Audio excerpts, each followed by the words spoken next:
Hello students. तो अपन पढ़ रहे थे वायरस। वायरस के अंदर हमने देखा basic features, structure, common virus देखे अपने, टीएमवी, बैक्टीरियोफाज। अब हम देखते हैं कि ये कैसे एक वायरस दूसरे सेल को इन्फेक्ट करता है, मतलब इसका लाइफ साइकिल क्या है। तो हम देखेंगे आज कि इसका लाइफ साइकिल या ये इन्फेक्ट कैसे करता है। ठीक है, तो हम देखेंगे इसका इन्फेक्शन साइकिल।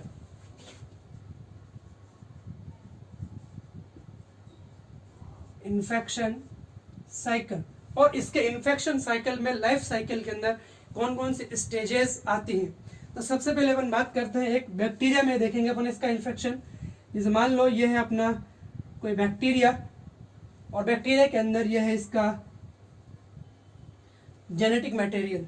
ठीक है, और बैक्टीरिया में इन्फेक्शन करने वाला वायरस बैक्टीरियोफाज वायरस। ठीक है, और ये है इसके ऊपर सेल के बाहर एक बैक्टीरियोफाज वायरस। ठीक है, अब ये बैक्टीरियोफाज वायरस के अंदर यहाँ पर यह है इसका जेनेटिक मटेरियल। ये क्या है इसका? ये इसका जेनेटिक मटेरियल है। ठीक है, तो फर्स्ट स्टेज में क्या हो रहा है, ये वायरस इसको इन्फेक्ट कर रहा है। क्या कर रहा है? यहाँ पर ये वायरस इसको इन्फेक्ट कर रहा है, मतलब फर्स्ट स्टेज कौन सी हो गई? इन्फेक्शन। ये सेल के बाहर है, अब ये इसको इन्फेक्ट कर रहा है, तो फर्स्ट स्टेप कौन सी हो गई हमारे पास में? इन्फेक्शन हो गई। अब दूसरे स्टेज में क्या करेगा, ये अपना डीएनए, जो भी जिसका जेनेटिक मटेरियल है, डीएनए या आरएनए, वो इसके अंदर ट्रांसफर कर देगा। ठीक है, तो दूसरे स्टेज में क्या होगा? एंटर ऑफ जेनेटिक मटेरियल या एंटर ऑफ डीएनए। ये अपन बैक्टीरियल फेज के अंदर डीएनए होता है, तो enter of genetic material second stage में होगा। ठीक है, तो हमारे पास में नेक्स्ट स्टेज जो आएगी वो कुछ इस तरीके से आएगी। ये इसका हो गया जेनेटिक बैक्टीरिया का जेनेटिक मटेरियल, और ये यहाँ पर ये लगा हुआ है बैक्टीरियोफाज वायरस इसके यहाँ पर, और यहाँ से ये अपना जेनेटिक मटेरियल इसके अंदर ट्रांसफर कर देगा, और ये जेनेटिक मटेरियल यहाँ पर इसके अंदर आ जाता है। तो ये जो जेनेटिक मटेरियल है, जेनेटिक मटेरियल ऑफ बैक्टीरिया, और ये क्या है? ये है वायरल जेनेटिक मटेरियल। ठीक है, वायरस का जेनेटिक मटेरियल है। अब इसका जो प्रोटीन कवरिंग है ये बाहर रह जाती है, और इसका जेनेटिक मटेरियल वायरस का जेनेटिक मटेरियल बैक्टीरिया के अंदर आ जाता है। तो ये हो गई हमारी सेकंड स्टेज। ठीक है, सेकंड स्टेज में क्या हुआ है? Enter of genetic material. ठीक है, तो ये आ गया जेनेटिक मटेरियल एंटर। ठीक है, अब यहां पर क्या होगा नेक्स्ट स्टेज में? ये जो वायरस का जेनेटिक मटेरियल है, डीएनए है, वो इस बैक्टीरिया के जेनेटिक मटेरियल को ब्रेक कर देगा। क्या करेगा? तोड़ेगा। ये कैसे काम करता है? ये वायरस सेल के अंदर एंटर होने के बाद में उस होस्ट सेल की मशीनरी जो होती है इसकी, मतलब मैकेनिज्म जो होता है, उसको अपने कंट्रोल में ले लेता है। क्या करता है? उसको अपने कंट्रोल में ले लेता है। कैसे करेगा ये? अब ये डीएनए या जेनेटिक मटेरियल इस डीएनए को ब्रेक कर देगा। क्या करेगा? इस डीएनए को यहाँ पर ये करेगा ब्रेक। ठीक है, नेक्स्ट स्टेज अपन देखते हैं।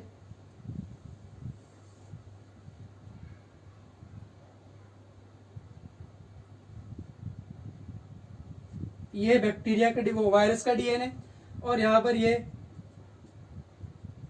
जो बैक्टीरिया का जेनेटिक मटेरियल है वो ब्रेक हो जाएगा। वो क्या हो जाएगा?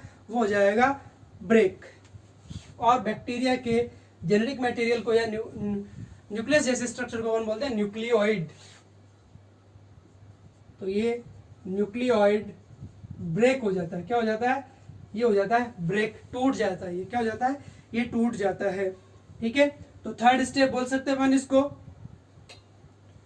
ठीक है, तो अपन इसको बोल सकते हैं थर्ड स्टेप, न्यूक्लियोइड ब्रेक। तो हमारे पास में थर्ड स्टेज आ गई, थर्ड स्टेप आ गई, न्यूक्लियोइड ब्रेक। अब इसका न्यूक्लियोइड क्या हो जाएगा? ब्रेक। अब नेक्स्ट जो स्टेज आएगी उसमें क्या करेगा? ये डीएनए अपनी कॉपी बनाएगा। क्या बनाएगा? ये डीएनए यहाँ पर अपनी कॉपी बनाता है, तो डीएनए की कॉपी बन जाएगी। अब यहाँ पर कॉपी बनाने के लिए इसको एंजाइम्स और भी अदर सब्सटेंसेस चाहिए। तो यहाँ पर इस सेल्स के जो भी सब्सटेंसेस हैं वो सारे अवेलेबल होते हैं। तो उन सबको यूज करता है कौन? ये वायरल डीएनए यूज करेगा यहाँ पर। नेक्स्ट स्टेप हो जाएगी अपनी डीएनए कॉपी।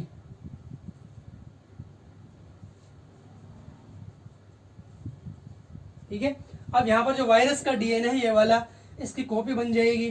क्या बन जाएगी? इसकी हमारे पास में कॉपी बन जाएगी। जैसे मान लो ये वायरस का डीएनए है, इसने अपनी कॉपी बना ली है। और इसी के साथ साथ अब ये बोलेगा कि जो मेरी प्रोटीन की कवरिंग है वही बनानी है। तो यहाँ पर ये प्रोटीन की कोट जो है, प्रोटीन कोट, प्रोटीन की कवरिंग, इसका फॉर्मेशन भी यहाँ पर हो जाता है। ठीक है, अब यहाँ पर देखो प्रोटीन कवरिंग बन गई, डीएनए की कॉपी बन गई। अब क्या करना है? बस इसको पैक करना है। क्या करना है? इस जेनेटिक मटेरियल को वापस से पैक करना है। तो यहाँ पर जो नेक्स्ट स्टेज आती है ये तो होगा इसका प्रोटीन कोट, और नेक्स्ट स्टेप में क्या हो जाएगा? एक तरीके से पैकिंग। अब यहाँ पर ये प्रोटीन कोट के अंदर इसका जेनेटिक मटेरियल एंटर हो जाएगा।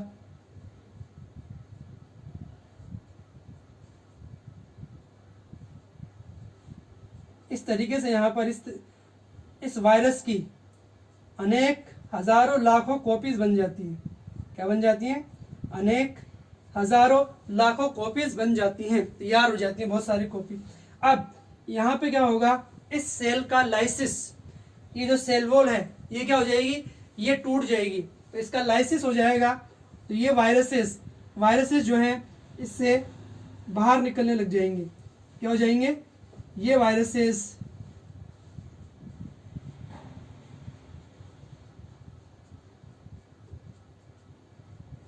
इससे बाहर निकलने लग जाएंगे। तो यहाँ पर ये ब्रेक हो जाती है सेल वॉल, और ये वापस से एक फ्रेश सेल को इन्फेक्ट करने के लिए रेडी होते हैं। ठीक है, तो यहाँ पर इस तरीके से हमने देखा कि एक साइकिल चल रहा है कि ये कैसे इन्फेक्शन करता है। अब ये वाला साइकिल हमने देखा, इसके अंदर ये इसके जेनेटिक मटेरियल को ब्रेक करता है, सेल वॉल को तोड़ता है। तो ये वाला लाइफ साइकिल जो है ये होता है लाइसिस। कैसा होता है ये होता है लाइसिस, या हम इसको बोलते हैं लाइटिक। क्या बोलते हैं हम इसको हम बोलते हैं लाइटिक साइकिल। ये कैसा है? Lytic cycle. और लाइटिक मतलब लाइसिस, मतलब इसके अंदर ये ब्रेक करता है। तो एक प्रकार का हो गया लाइटिक साइकिल। एक होता है हमारे पास में लाइसोजेनिक साइकिल। एक कौन सा होता है? एक होता है लाइसोजेनिक, एक होता है लाइसोजेनिक साइकिल। इसके अंदर होस्ट सेल को तोड़ता नहीं है। लाइटिक साइकिल के अंदर तो क्या हो रहा है? होस्ट सेल को तोड़ देता है, ब्रेक कर देता है। लाइसोजेनिक साइकिल के अंदर क्या होता है? ये जेनेटिक मटेरियल ऑफ वायरस, यानी वायरस का जेनेटिक मटेरियल सेल को, यानी होस्ट सेल को ब्रेक नहीं करता है, तोड़ता नहीं है। यहाँ पर क्या करता है?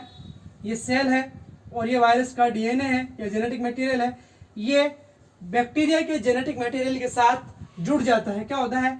ये बैक्टीरिया के जेनेटिक मटेरियल के साथ जुड़ जाता है, और इस स्टेज को बोलते हैं अपन प्रोफेज। क्या बोलते हैं यहाँ पर? इसको बोलते हैं प्रोफेज। ठीक है, तो ये हमारे पास में बैक्टीरिया वायरस के लाइफ साइकिल से रिलेटेड 2 साइकिल हैं, एक लाइटिक साइकिल और एक लाइसोजेनिक साइकिल। ठीक है, तो यहाँ तक हमारी बात थी वायरस की। ठीक है, तो हमने देखा वायरस के बारे में। वायरस का कवरिंग क्या कहलाता है? कैप्सिड। इससे रिलेटेड एक क्वेश्चन आया था, वो ये था virus envelope is known as, virus का आवरण क्या कहलाता है? तो ऑप्शन था कैप्सिड, विरियन, न्यूक्लियोप्रोटीन और कोर। तो हमारा आंसर हो जाएगा कैप्सिड। वायरस का आवरण क्या कहलाता है? वायरस का आवरण कहलाता है कैप्सिड। ठीक है, और कैप्सिड किसका बना हुआ होता है? स्मॉल यूनिट कैप्सोमियर का। ठीक है, अब हम बात करते हैं वायरॉइड।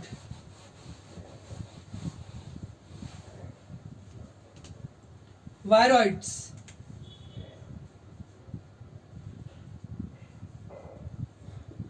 देखो, इससे पहले एक चीज और आती है प्रियॉन्स। प्रियॉन्स में क्या होता है? प्रियॉन्स एक प्रकार की प्रोटीन होती है। क्या होती है? एक प्रकार की प्रोटीन होती है, और ये इसके अंदर कोई जेनेटिक मटेरियल नहीं होता, ये ओनली एक प्रोटीन होती है। ये भी क्या करती है, इन्फेक्ट करती है, इन्फेक्शन करती है। तो ये वाली प्रोटीन क्या करती है, अदर प्रोटीन्स की कॉइलिंग को रोक देती है। हेलिकल स्ट्रक्चर बनती है ना, उस हेलिकल स्ट्रक्चर को ये रोक देती है, मतलब ये प्रोटीन कॉइलिंग को रोक देती है। कौन, प्रियॉन्स, और इस तरीके से इन्फेक्शन करती है। फिर अपन बात करते हैं वायरॉइड्स की। वायरॉइड्स या विरोइड्स जो है, इसकी डिस्कवरी की थी किसने, डिस्कवर्ड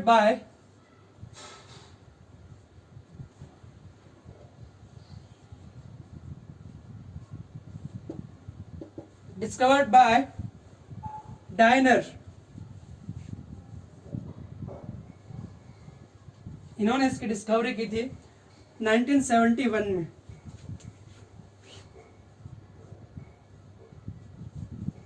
T.O. डायनर, ठीक है, इन्होंने इसकी डिस्कवरी की।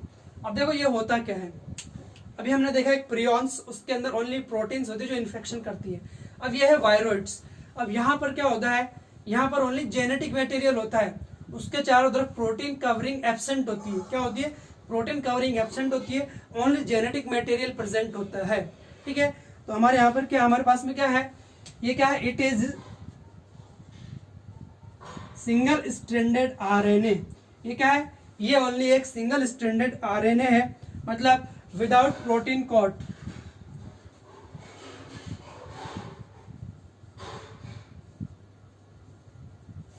विदाउट प्रोटीन कोट, बिना प्रोटीन आवरण के जो सिंगल स्ट्रैंडेड आरएनए पाया जाता है वो कहलाता है वायरॉइड्स या विरोइड्स, ठीक है।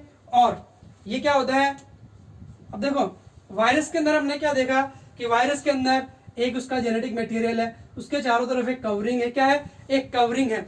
अब इसके अंदर ओनली क्या है, सिंगल स्ट्रैंडेड आरएनए है। अगर मान लो हम इसको हटा देते हैं, जैसे मान लो ये है, तो ये तो क्या हो गया, ये तो क्या हो गया, विरोइड्स।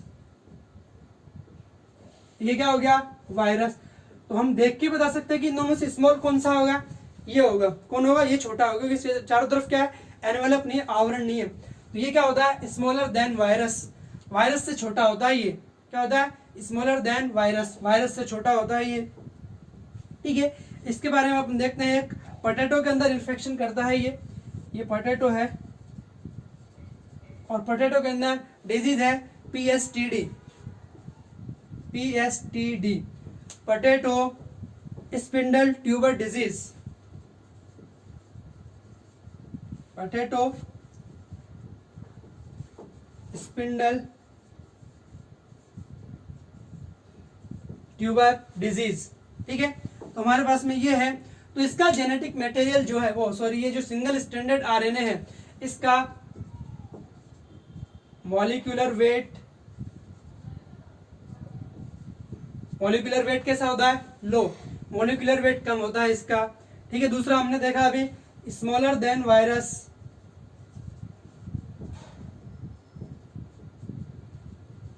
वायरस से छोटा होता है ये, ठीक है। दूसरा ये हो गया, बस ये चीज है इसके अंदर, ठीक है। स्मॉल साइज होती है, वायरस से छोटा होता है। तो ये होता है कुछ वायरॉइड्स, ठीक है। वायरॉइड्स से रिलेटेड हम क्वेश्चन की बात करते हैं कि वायरॉइड्स से रिलेटेड क्वेश्चन आया था पहले, शायद लास्ट ईयर 2020 में। इससे रिलेटेड क्वेश्चन जो था वो ये था कि which of the following is correct about viroids?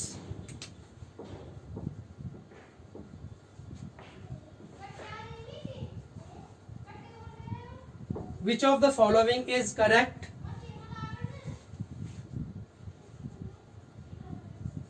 about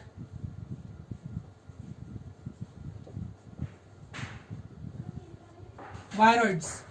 viroids से रिलेटेड क्या सही है, ठीक है, मतलब वायरॉइड से संबंधित कौन सा सही कथन है, ठीक है।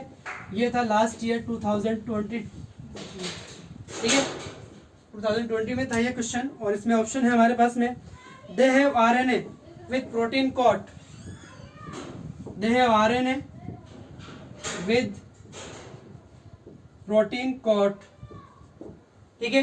देखो वायरोड के लिए कौन सा कथन सही है? तो हमने क्या बोला था अभी कि इसके अंदर only single stranded RNA present होता है, प्रोटीन कॉट एब्सेंट होती है। तो ये ऑप्शन तो हमारा वैसे ही गलत हो गया। दूसरा ऑप्शन की अपन बात करते हैं। दूसरा ऑप्शन है they have free RNA without protein coat, they have free RNA without protein coat. देखो आरएनए होता है और वो भी क्या, विदाउट प्रोटीन कोट के, बिना प्रोटीन आवरण के पाया जाता है। ये सही हो सकता है अपना, लेकिन नेक्स्ट ऑप्शन भी देखते हैं अपन। सी है they have DNA with protein coat, DNA with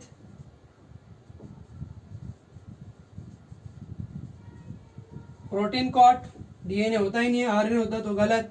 next D, they have free DNA without protein coat, free DNA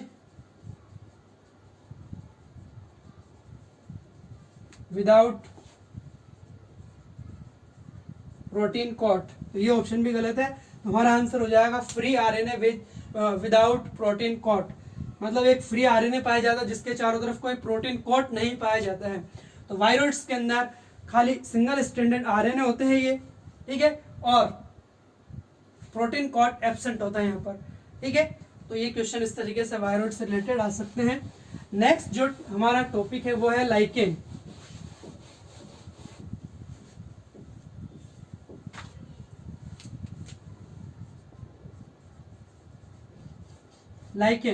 lichen के बारे में हमने थोड़ा बहुत, अगर तुम्हें याद हो, इकोलॉजी में हमने थोड़ा सा डिस्कस किया था इसका कि लाइकेन कहाँ पर आते हैं, कैसे ग्रो करते हैं। तो लाइकेन अपन देखते हैं क्या होता है। लाइकेन क्या है, एक सिम्बायोटिक एसोसिएशन है। ये क्या है लाइकेन एक सिम्बायोटिक एसोसिएशन है किस किस के बीच में, बिटवीन फंजाई एंड एल्गी और फंजाई के बीच में जो एक सहजीवन पाया जाता है वो कहलाता है लाइकेन। वो क्या कहलाता है, वो कहलाता है लाइकेन, ठीक है। और यहाँ पर अपन बात करते हैं एल्गी की, कि एल्गी कौन सी होती है और फंजाई कौन सी होती है। और देखो जो एल्गी और फंजाई दोनों का कंबाइंड पार्ट है उसके अंदर एल्गी कितना होता है और फंजाई कितना होती है, ये भी हमने बताया था कि मैक्सिमम पार्ट फंजाई का होता है और अबाउट 10% पार्ट जो होता है ये होता है एल्गी का, ठीक है। और एल्गी का जो पार्ट होता है, एल्गी का पार्ट जो होता है लाइकेन के अंदर वो कहलाता है क्या, वो कहलाता है फाइकोबायोन्ट, ठीक है। तो यहाँ पर एल्गी के अंदर जो एल्गी प्रेजेंट होती है वो होती है सिंगल सेल एल्गी प्रेजेंट होती है। यहाँ पर क्या होती है, सिंगल सेल एल्गी प्रेजेंट होती है। ये ग्रीन एल्गी भी हो सकती है और हमारे पास में साइनोबैक्टीरिया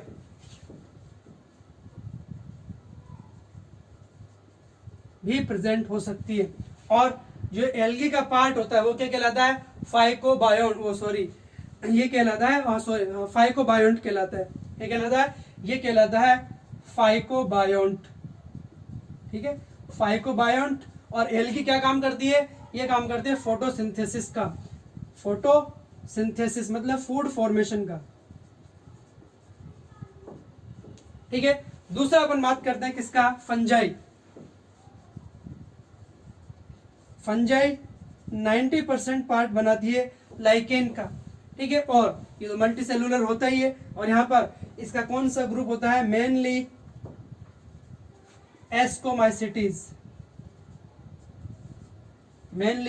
एस्कोमाइसिटीज वाले ग्रुप के फंजाई लाइकेन में पार्टिसिपेट करते हैं, ठीक है। और यहाँ पर फंजाई का जो पार्ट होता है उसको बोलते हैं माइकोबायोन्ट।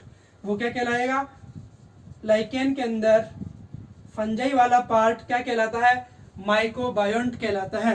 तो ये फाइकोबायोन्ट यानी एल्गी तो क्या कर रही है, फोटोसिंथेसिस के थ्रू फूड बनाती है। ये क्या करता है, ये वाटर प्लस मिनरल एब्जॉर्प्शन करता है। क्या करता है, ये वाटर एंड मिनरल का एब्जॉर्प्शन करता है, ठीक है। और कह सकते हैं कि शेल्टर प्रोवाइड करवाता है, जगह प्रोवाइड करवाता है ये, ठीक है। तो ये हमने देखा लाइकेन के बारे में। और इसके इंपॉर्टेंट फीचर क्या क्या हो सकते हैं, देखो इसके अलावा एक तो ये क्या है, देखो हमने पढ़ा था सक्सेशन, अनुक्रमण। प्लांट सक्सेशन में अपन क्या पढ़ते हैं कि सबसे पहले आने वाली स्पीसीज क्या कहलाती है, पायनियर स्पीसीज। क्या कहलाती है, पायनियर स्पीसीज कहलाती है। और हमने पढ़ा था एक लिथोसेरे कि वो चट्टान है, पत्थर है, तो उसके ऊपर जब सक्सेशन की प्रोसेस होती है तो सबसे पहले ग्रो करने वाली स्पीसीज कौन सी होती है, लाइकेन। कौन सी होती है, लाइकेन। तो हम क्या बोल सकते हैं कि लाइकेन जो होती है वो क्या होती है, ये पायनियर स्पीसीज होती है। क्या होती है, ये पायनियर स्पीसीज होती है। ठीक है, ये पायनियर इन सक्सेशन, सक्सेशन के अंदर क्या होती है, ये पायनियर स्पीसीज कहलाती है या पायनियर स्पीसीज होती है। मतलब किसी बंजर जमीन के ऊपर, खाली जमीन के ऊपर सबसे पहले आने वाली स्पीसीज लाइकेन होती है। ठीक है, मतलब ऐसी जगह जहां पर धीरे धीरे प्लांट्स का डेवलपमेंट हो रहा है, सबसे पहले आने वाली स्पीसीज पायनियर, और वो कौन सी होती है, लाइकेन होती है। इसके अलावा ये लाइकेन बहुत धीरे ग्रो करते हैं। क्या करते हैं, ये स्लो ग्रो करते हैं। ठीक है, स्लो ग्रो करते हैं। इसके अलावा ये एक बहुत अच्छे पॉल्यूशन इंडिकेटर होते हैं। क्या होते हैं ये पॉल्यूशन इंडिकेटर होते हैं।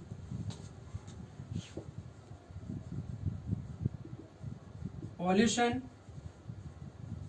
इंडिकेटर मतलब प्रदूषण की सूचना देने वाले। कैसे, ये ऐसे एनवायरनमेंट में ग्रो नहीं करते हैं जहां पर पॉल्यूशन होता है।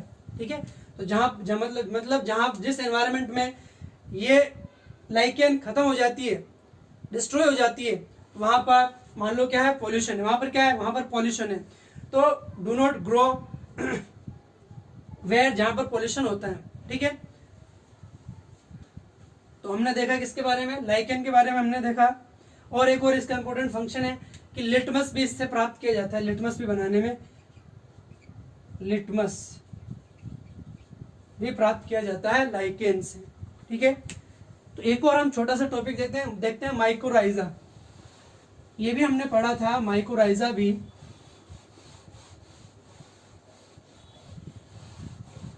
माइकोराइजा भी क्या है, एक एसोसिएशन है।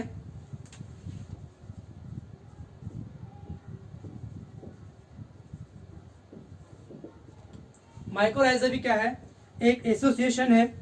ठीक है, इसके साथ में fungal association with roots of higher plants।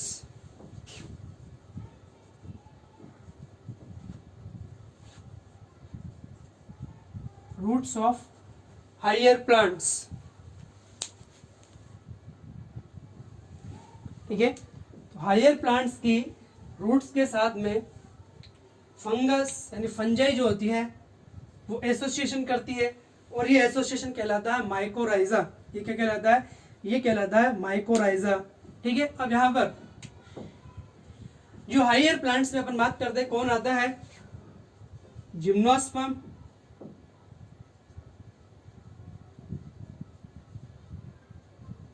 And angiosperm.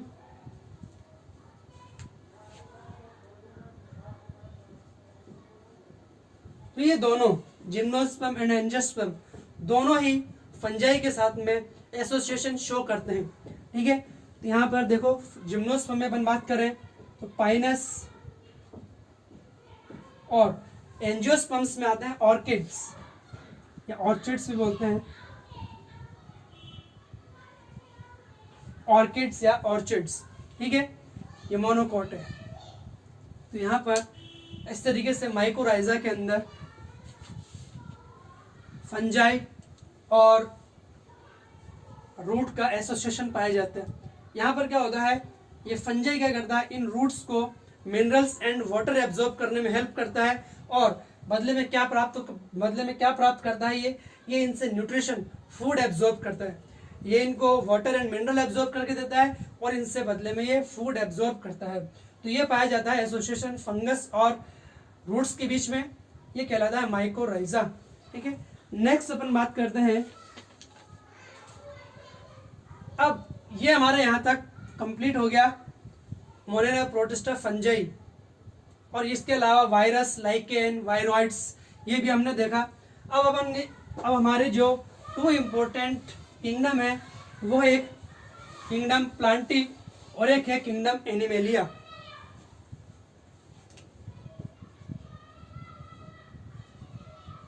Kingdom Plantae और एक है किंगडम एनिमेलिया। यहाँ पर हम इनकी थोड़ी सी बात करेंगे, बाकी हमारे पास में नेक्स्ट चैप्टर्स में प्लांटी और एनिमेलिया को डिटेल में डिस्कस करना है। ठीक है, तो अभी तो हम सिर्फ यहाँ थोड़ा बहुत पढ़ते हैं कि प्लांटी में कौन कौन आता है। प्लांटी में देखो सबसे पहले हमारे पास में आएंगे multicellular autotroph, multicellular autotrophic organisms किस में आएंगे, इसके अंदर। और ये क्या कहलाते हैं, प्लांट्स। क्या बोलते हैं इनको अपन बोलते हैं प्लांट्स। कैसे हैं ये, ऑटोट्रॉफिक है। कैसे हैं, ऑटोट्रॉफिक ऑर्गेनिज्म है। ठीक है, और यूकैरियोटिक तो आएंगे ही, यूकैरियोटिक, और इनके अंदर प्रेजेंट होता है क्लोरोफिल। इनके अंदर क्या प्रेजेंट है, इनके अंदर प्रेजेंट है क्लोरोफिल। ठीक है, सारे के सारे कैसे हैं, ऑटोट्रॉफिक है। और ऑटोट्रॉफिक का मतलब है कि क्या करते हैं ये करते हैं फोटोसिंथेसिस। क्या करते हैं ये करते हैं फोटोसिंथेसिस, जिसके द्वारा अपना फूड फॉर्मेशन ये खुद करते हैं। लेकिन कुछ एक्सेप्शन है। क्या है, कुछ एक्सेप्शन है जो हेटेरोट्रॉफिक नेचर शो करते हैं, मतलब विषम पोषिता प्रदर्शित करते हैं। जैसे कुछ प्लांट्स हैं वो पैरासाइट है, कुछ प्लांट्स क्या हैं वो पैरासाइट है। और उसके एग्जांपल अपन को पता है अमरबेल, कस्क्यूटा। क्या है, कस्क्यूटा। पैरासाइट प्लांट कौन सा है, कस्क्यूटा, अमरबेल। दूसरा अपन बात करते हैं, कुछ प्लांट्स जो होते हैं वो है इंसेक्टिवोरस। ये कैसे हैं, इंसेक्टिवोरस। कैसे हैं ये, इंसेक्टिवोरस। इनके अंदर इंसेक्ट को एक कैप्चर कर लेते हैं और डाइजेस्टिव एंजाइम्स के थ्रू इनका डाइजेशन कर देते हैं। तो इसके एग्जांपल है नेपेंथीज,